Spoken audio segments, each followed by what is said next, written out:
it's Victoria Grant here, personal development coach and author, and welcome to this episode of Victory Granted TV. As promised, I am bringing you a series of videos to help you fix and build your credit, as well as write off your debts all by yourself, DIY style and fast. If you're new to my channel and you're interested in becoming the highest expression of yourself so that you can live your best life, then please consider subscribing, because that's what this channel is all about. Providing value to you so that you can have improved health, relationship and finances. And if you're already a subscriber, thank you and welcome back. Now, I've decided to create a series on credit simply because it's something that I believe is so important in today's world, and I think there are a lot of misconceptions about the subject. Because of that, many people are either left with some really bad, horrible debts that gets out of their control, or on the flip side, people become ignorant to the huge benefits that come along with knowing how to properly manage your credit, okay? So in today's video, I just wanted to share with you one of the major sins that you can commit when it comes to your credit. Now, there are more than one, obviously, and in fact, I've put together a report on what I believe to be the top 3 credit sins, and that report is completely free and available for you to go and download instantly. So make sure you pause this video, click the link in the description box below so that you can go over those a little bit later.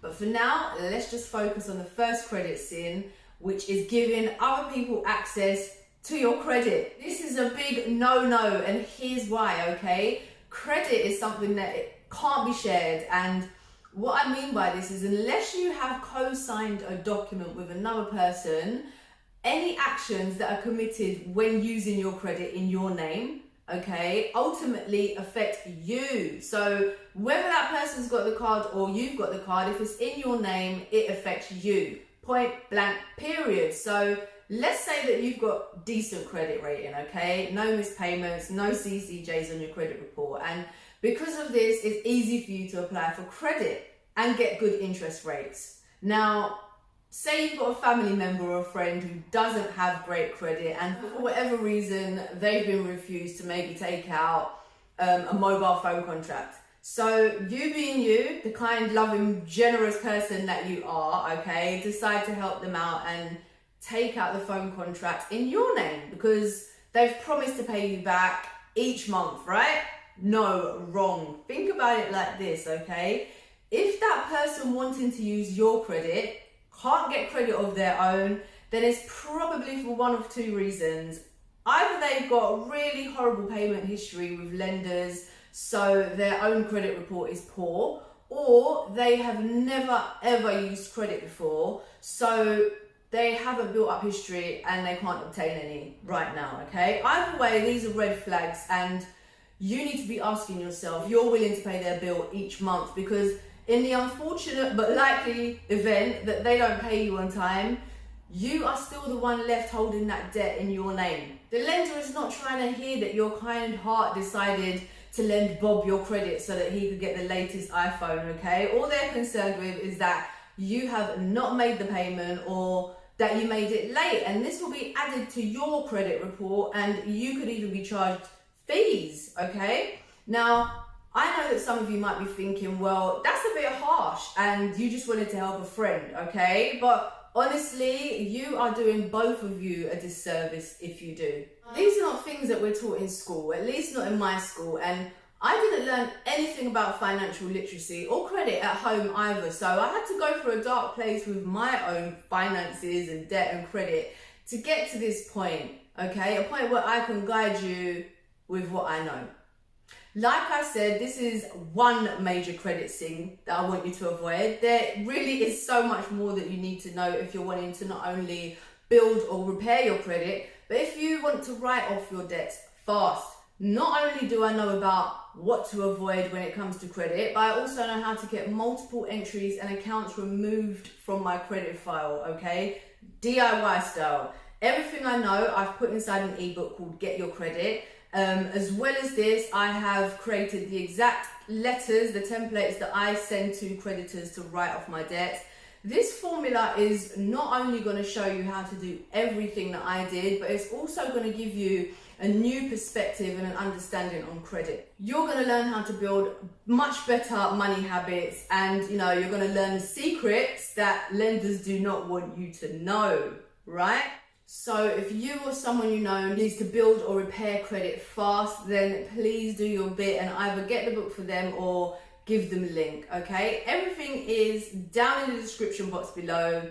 Like I said, ignorance is only bliss a few times before you start to realize that action, not knowledge, is power. And I'm so passionate about sharing what I know with anyone who needs to hear it. I'm always banging on about living your best life and experience the highest expression of yourself while you're here. And I'd be lying if I said that being on top of your finances and your credit doesn't play a major role in that, okay guys? You can't live as free as you intend to if you're constantly worrying about money, or if you're trying to convince yourself that you can be complacent with your situation even though it's not making you happy, okay? I want this episode of Victory Granted to really drill down and hit home with you so that going forward you never have to ask anyone to borrow their credit, and if you already have great credit, then you now know, do not lend it out, right? My Get Your Credit ebook explains some other strategies that you can use if you're really wanting to help someone else to build up their credit and get on the credit ladder. But these are tried and tested methods, and they are never ever going to put your credit at risk, guys. And it does help the person in need. So it's a win-win situation. I think that as a community, as women of colour, we really do need to be thinking in ways that can elevate us outside of the status quo, and just start learning some of the formulas for creating wealth, and credit really is one of them, right? Formulas work for everybody regardless, and once you're confident in bringing your awareness back to your money and credit and how it can help you and your family, the sky and beyond really is the limit, guys. I want to see you and your children win, and unfortunately, unless you were maybe privately educated or lucky enough to grow up in a family who spoke about credit and economics, it's not something that, at least in the UK, is taught in the school curriculum. And it's a shame, because you're really going to need credit for something at some point in your life, whether you like it or not. So you have to educate yourself. It doesn't matter how great your credit is. All it takes is 1 or 2 mishaps on that report and you could be negatively impacted for years, okay? So get on top of it, right? I really do have some powerful tools in the ebook and the letters that you can definitely use if you're already in that predicament, but I'm all about prevention. So that's why I want you to just learn all you can about the credit game. The wealthiest people on earth didn't all get there by generational wealth. Yes, they built businesses and empires or had amazing ideas or talents, etc. But at some point, all of them would have had to rely on some kind of monetary investment to grow their brand. And the way that you do that is you have to have great or excellent credit. Lenders are in the business of lending money, and you can use this to fund your dreams once you know the credit game.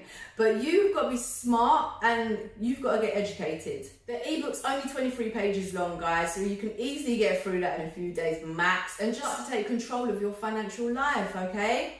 So here's the question of the day. If you had or have excellent credit and you could use it for only one thing, what would it be? I know what my answer is. Leave yours in the comments below and I'll be sure to comment back with mine. Don't forget to go and download your free report, the top 3 credit sins that you must avoid.